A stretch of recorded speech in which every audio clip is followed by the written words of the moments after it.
Labai svarbus dalykas plytelių slidumo klasė.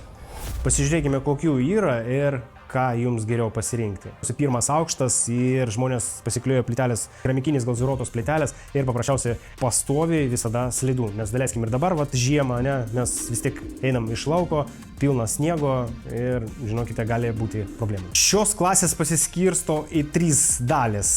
A, B, C.